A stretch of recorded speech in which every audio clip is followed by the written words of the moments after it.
안녕하세요. JPT 합격 시그널 청해 N3 담당 강사 최민경입니다.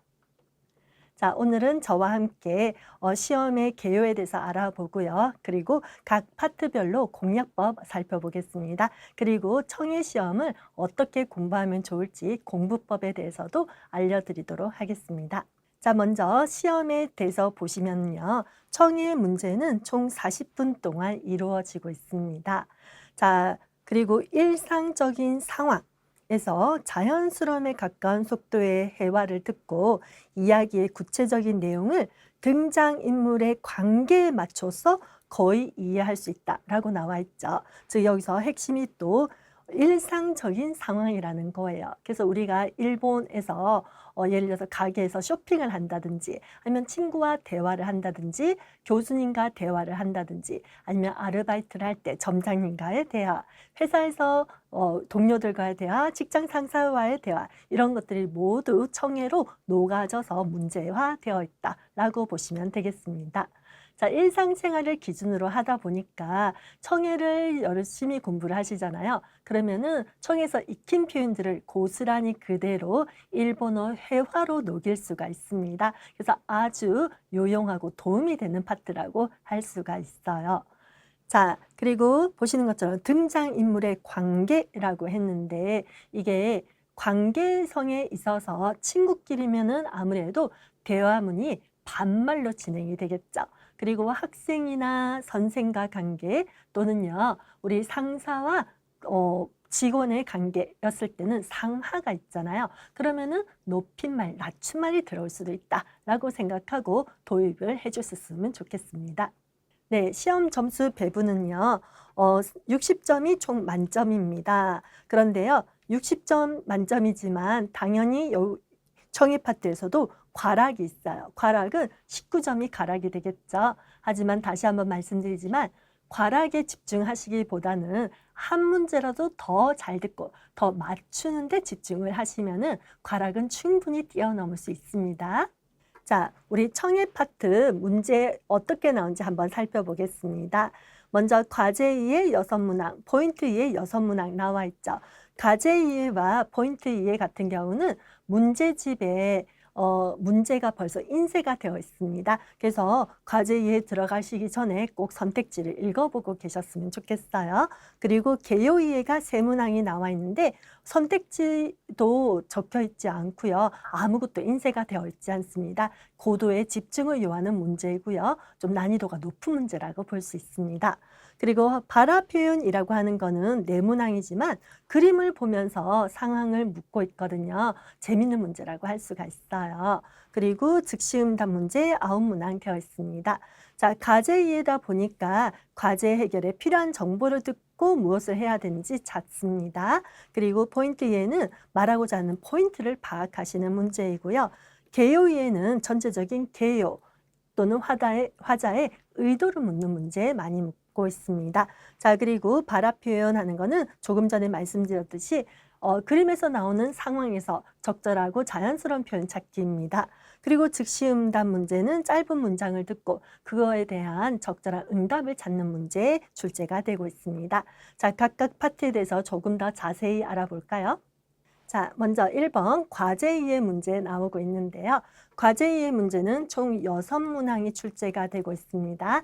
그리고 선택지가 제시가 됩니다. 그래서 여러분 우리 청해에서 그 문제를 읽어주는 시간이라든지 예시를 듣는 시간이 있거든요. 그때 미리 선택지를 좀 읽어보시는 게 좋습니다. 선택지는요, 텍스트로 나와 있는 경우와 그림으로 나와 있는 경우가 있습니다.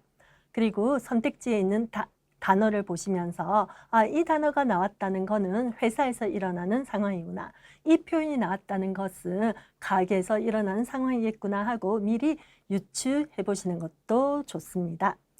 특정 상황에서 적절한 행동이나 선택을 고른다. 라는 것은요. 예를 들어서 가게에서 점장님께서 미션을 부여해요. 그랬을 때 여러 가지 미션 중에서 이것을 먼저 해라 하는 형태로 나올 수가 있다는 거죠.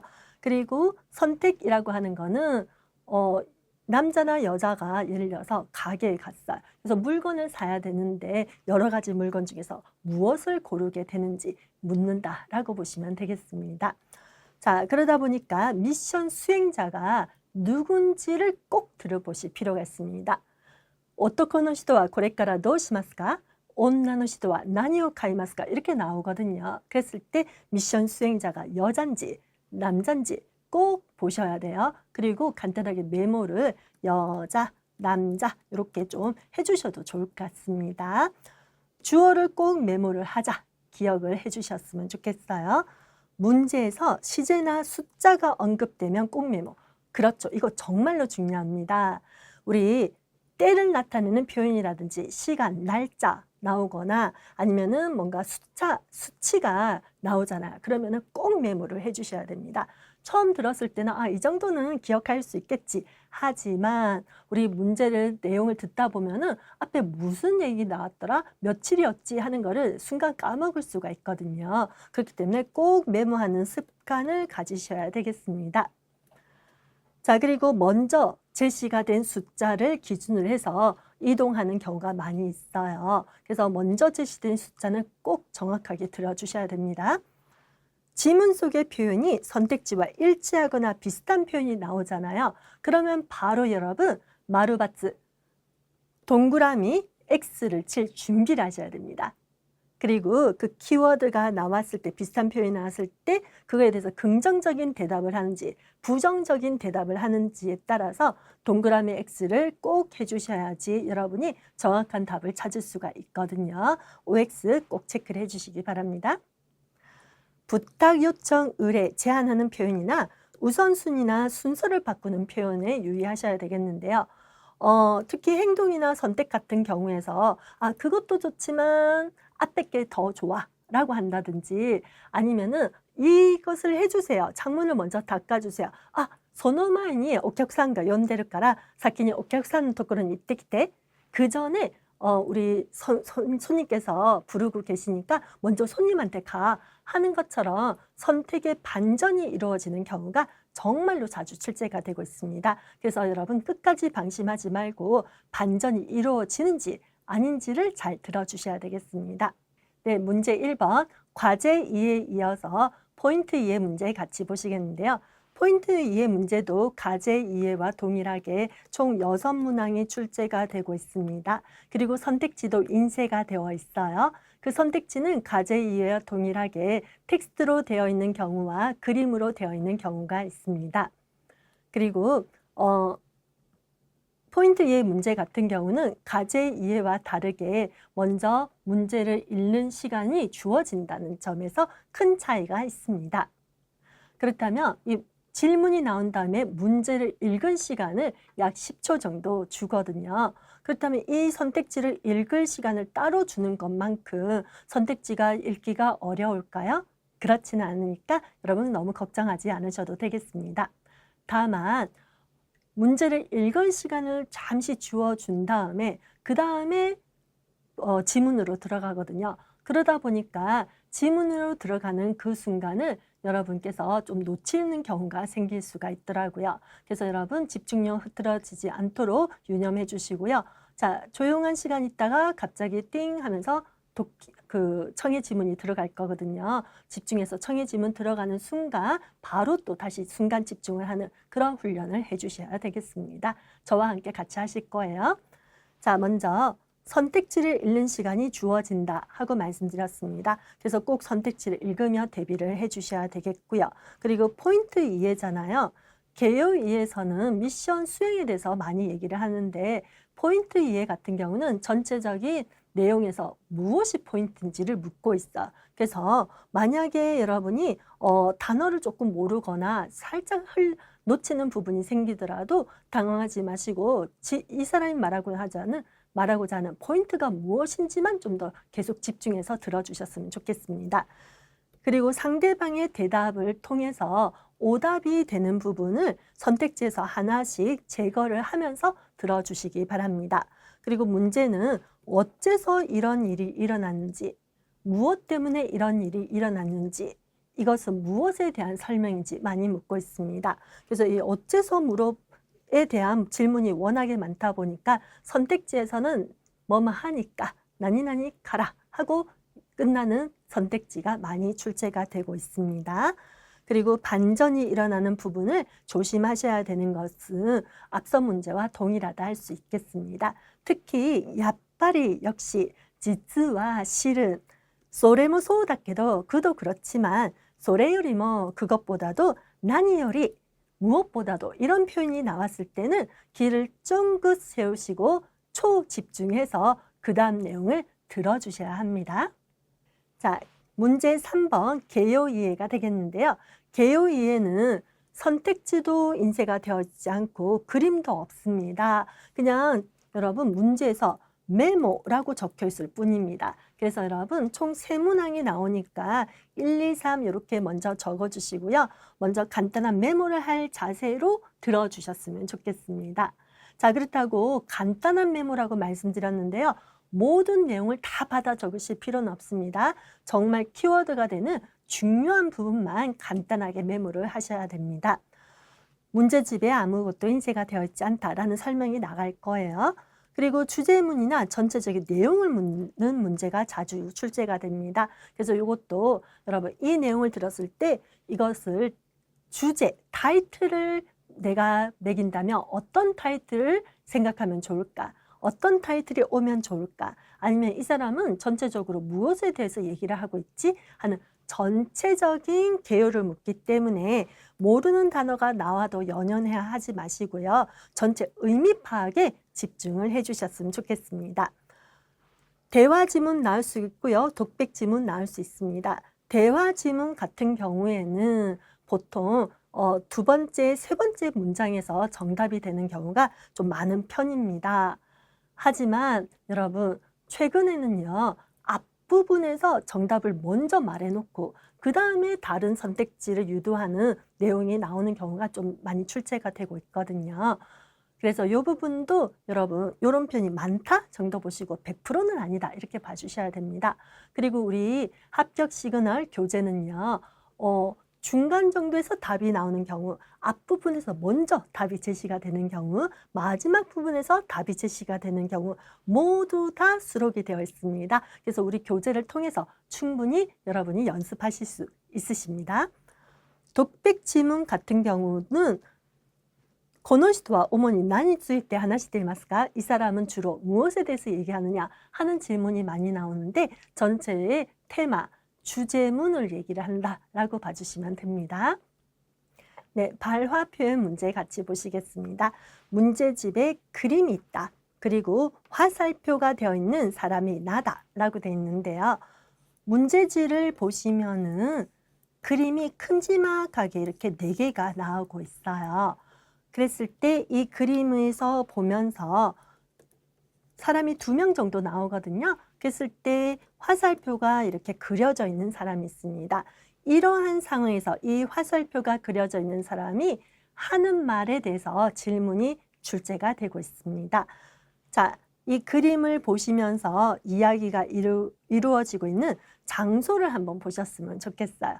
예를 들어서 컴퓨터가 있고 책상이 있고 하잖아요. 그러면 이게 회사 사무실이구나 하는 그림이 있을 거예요. 그랬을 때 화살표가 그려져 있는 사람이 예를 들어서 서류를 건네고 있어. 그리고 책상 위에 컴퓨터 앞에 앉아가지고 있는 사람이 그것을 바라보고 있다 하죠. 그러면 상사분에게 우리 보고서 작성한 거를 드리거나 아니면 사인을 받으려고 하는 장면이구나 하는 걸 유추를 할 수가 있거든요. 그럴 때 이 사람 화살표 꽂혀 있는 사람이 뭐라고 하는지를 한번 생각해 보는 게 좋습니다. 또는요. 가게라는 설정으로 나올 수가 있어요. 그런 가게에서 이렇게 테이블이 있고요. 그리고 이렇게 한 사람이 서 있다고 할게요. 그러면은 앉아있는 사람의 화살표가 되어 있잖아. 그러면은 서 있는 사람은 점원이고 그리고 앉아있는 사람은 고객님, 손님이다 보니까 이 손님이 무엇에 대해서 얘기를 할까 하는 걸로 생각을 해보시면 좋겠다라고 보시면 되겠습니다. 그리고 두 사람의 관계를 미리 추측한다라고 하는 거는 좀 전에도 말씀드렸지만 학교 선생님과 학생, 상사와 부하 직원 또는 선배와 후배 간의 관계에서는 높임말, 낮춤말이 올 수가 있잖아요. 그래서 그런 부분에 포커스를 맞춰보거나 하는 게 좋다라고 보시면 됩니다. 그리고 화살표 그려져 있는 사람은 나다 라고 생각해 주시고요. 이런 주의나 문제 알림, 부탁, 감사의 말을 들었을 때 어떤 반응이 자연스러울까 하는 것을 생각해서 대답을 골라주시면 되겠습니다. 자, 즉시응답 문제인데요. 즉시응답 문제는 한마디로 스피드 퀴즈라고 보시면 됩니다. 일상에서 일어나는 대화에서 특히 우리 관용적인 표현이라든지 정해진 표현, 인사 표현이 자주 출제가 되고 있습니다. 그래서 우리 회화반에서 공부했던 그런 인사 표현이라든지 아니면은 우리 감사에 대해서 인사할 때 아리가또 하면 노이타시마시테 하고 얘기를 하잖아요. 그렇게 세팅이 되어 있는 표현들을 특히 유념해서 익혀주실 필요가 있어요. 그리고 선택지를 듣고 여러분 오래 생각할 시간이 없거든요. 그래서 이 부분 정말 중요합니다. 해결하지 못한 상태, 즉 앞의 문제를 좀 놓쳤어. 그럼 거기에 집착하거나 그에 대해서 뭐지 하고 다시 계속 골똘히 생각하고 있으면은 그 다음 문제를 놓칠 수가 있어요. 그래서 빨리 미련을 버리시고요. 그 다음 문제 집중, 그 다음 문제 집중하는 훈련을 해주셔야 되겠습니다. 다시 한번 말하지만 여러분 해결하지 못한 문제에 대해서 미련을 버리고 어떻게 한다? 그 다음에 집중입니다. 그 다음을 준비하셔야 됩니다. 자, 지문에서 나온 표현과 유사한 표현이나 발음이 나왔을 때인데요. 예를 들어서 못데이르라고 하잖아요. 그러면 고래 못했대라고 하죠. 그럼 이거 가지고 있어라 라는 거잖아요. 근데 선택지에서 응, 맞대로, 응, 기다릴게 이런 것처럼 못스와 그리고 마츠가 발음이 언뜻 들으면 비슷하게 들릴 수 있잖아요. 그런 것들을 오답으로 낸다는 거죠. 그리고 지문에서 나온 표현이요. 그대로 고스란히 그 대답으로 나오잖아요. 그러면은 오답이 되는 경우가 많이 있습니다. 그래서 여러분 섣불리 선택지에서 이럴 때는 고르지 않도록 주의해 주셨으면 좋겠습니다. 이 밖에도 여러 가지 주의사항이 있는데요. 본 강의에서 조금 더 자세히 다뤄보도록 하겠습니다. 자, 그럼 우리 청해 공부 어떻게 하면 좋을지 대비법에 대해서 얘기해 볼까요? 청해 당연히 집중해서 들어주셔야 되겠죠. 그러다 보니까 집중해서 들으려고 이어폰을 꽂고 들으시는 분이 정말 많이 계십니다. 어쩔 수 없는 상황에서는 그럴 수 있어요. 하지만 여러분 우리 청해 시험을 보러 갔을 때 시험장을 생각해 보셨으면 좋겠습니다. 시험장에서 이어폰을 듣고 문제를 풀지는 않잖아요. 그렇기 때문에 스피커를 통해서 듣는 연습을 꼭 해주셨으면 좋겠습니다. 가능하다면은 방에서 컴퓨터 스피커 통해서 그대로 듣고 또는요 조금 시끄러운 공간에서 스피커 통해서 듣는 연습을 해주셨으면 좋겠습니다. 너무 조용한 곳에서 청해 듣기를 연습하다 보면은 실제 교실에서 부스럭거리는 소리라든지 사람들이 책상을 이렇게 움직이는 소리라든지 이런 소리에 예민해질 수가 있어요. 그래서 평소 때부터 그런 소리에 예민해지지 않도록 조금 오픈된 공간에서 스피커를 통해서 듣는 연습 꼭 해주셨으면 좋겠습니다.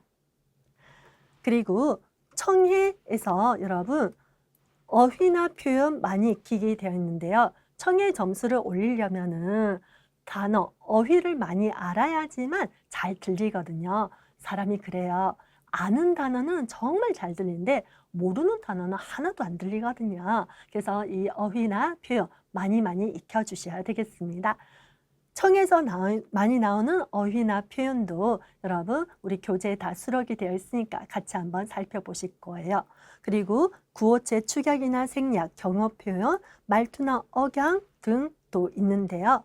청해다 보니까 구어체 축약 표현 꼭 출제가 되고 있습니다. 우리 교재에서는 이 구어체 축약이라든지 또는 발음이 비슷해서 잘 알아듣기가 어려운 발음이라든지 아니면은 초금, 장음, 그리고 발음 이런 반타금이 들어간 이런 발음, 알아듣기 힘든 발음을 따로 정리해서 수록이 되어 있으니까 그 부분도 꼭 들어보셨으면 좋겠습니다. 자, 경어 표현, 청에서 자주 나오는 경어 표현이 있거든요. 그 표현도 여러분이 그 교재에 다 수록이 되어 있으니까 한번 살펴보시되 문제 풀이할 때 또 나올 때마다 다시 한 번 더 제가 체크해 드리도록 할게요. 스크립트를 소리 내어서 읽어보기. 그렇죠. 청해라고 하니까 많이 듣기만 하면은 청해 실력이 올라갈 것이다 라고 생각하시는 분 정말 많이 계시는데요. 많이 듣는 것도 중요하지만 본인이 직접 소리 내어서 읽어보는 거 정말로 중요합니다. 본인이 읽어보다 보면은 말을 할 수 있게 되겠죠. 본인이 말을 할 수 있으면은 이거 100% 들리거든요. 그렇기 때문에 스크립트를 꼭 소리 내어서 여러분이 읽어보셨으면 좋겠습니다.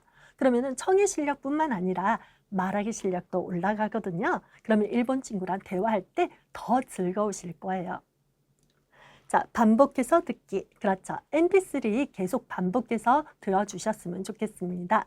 우리 회사에 갈 때도 들어주시고요. 학교에 갈 때도 들어주시고요. 그리고 여러분, 조금 잠이 안 오거나 할 때는 청해를 틀어놓고 주무시면 또 잠이 잘 오거든요. 그래서 틀어놓고도 들으시고 항상 우리 이거를 내가 내 걸로 만들어야 되겠다 하는 마음으로 계속 반복해서 들어주셨으면 좋겠습니다. 집중해서도 들어보고 릴렉스한 상태로도 들어보고 계속 반복해서 듣는 거 매우 중요합니다. 자, 청해가 어려우신 분 계십니다. 그랬을 때 제가 청해는 좀 알아듣기가 어려운데 어떻게 하면 좋을까요? 라고 말씀하시는데요.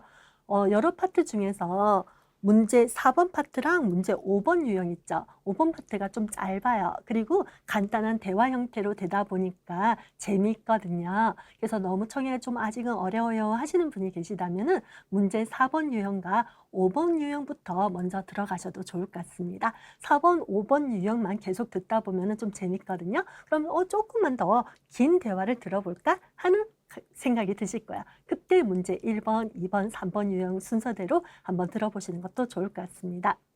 그리고 여러분, 청해 실력을 올리기 위한 또 방법 중에 정말로 좋은 방법이 있는데 그것은 바로 받아쓰기입니다.